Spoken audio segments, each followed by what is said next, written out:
الحمد لله رب العالمين الصلاة والسلام على خاتم النبيين وعلى آله وصحبه أجمعين أما بعد فأعوذ بالله من الشيطان الرجيم بسم الله الرحمن الرحيم قال الله تعالى في سورة التوبة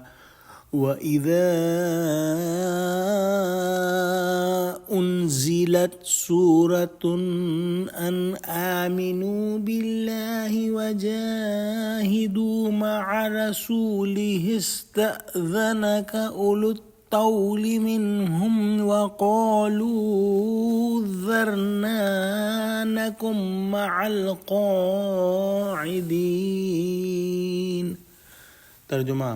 اور جب کوئی صورت نازل ہوتی ہے کہ خدا پر ایمان لاؤ اور اس کے رسول کے ساتھ ہو کر لڑائی کرو، تو جو ان میں دولت مند ہیں وہ تم سے اجازت طلب کرتے ہیں اور کہتے ہیں کہ ہمیں تو رہنے ہی دیجئے کہ جو لوگ گھروں میں رہیں گے ہم بھی ان کے ساتھ رہیں گے۔ اگلی آیت میں ارشاد فرمایا رضوا بأن يكونوا مع الخوالف وطبع على قلوبهم فهم لا يفقهون۔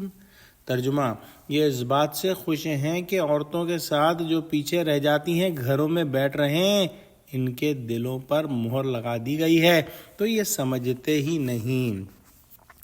منافقوں کے بارے میں ہم نے ان آیات میں بہت ساری خصوصیات پڑھی اور ان کے بارے میں ایک بات یہاں یہ بیان ہوئی کہ جب قرآن کی کسی صورت میں تنبیہ کی جاتی ہے کہ پوری طرح خلوص اور پختگی سے ایمان لاؤ، جس کا بڑا اثر یہ ظاہر ہونا چاہیے کہ پیغمبر علیہ السلام کے ساتھ ہو کر خدا کے راستے میں جہاد کریں، تو یہ منافقین جان چرانے لگتے ہیں اور ان میں کے استطاعت اور صحت مند دولت مند بھی جو ہے وہ جھوٹے عذر تلاش کر کے اجازت طلب کرنے آتے ہیں کہ اے محمد صلی اللہ علیہ وسلم ہمیں تو یہیں مدینے میں رہنے دیجئے۔ گویا کمال بےغیرتی اور نامردی سے اس پر راضی ہیں کہ لڑائی یا خطرے کا نام سنتے ہی خانہ نشین عورتوں کے ساتھ گھروں میں گھس کر بیٹھ رہے ہیں۔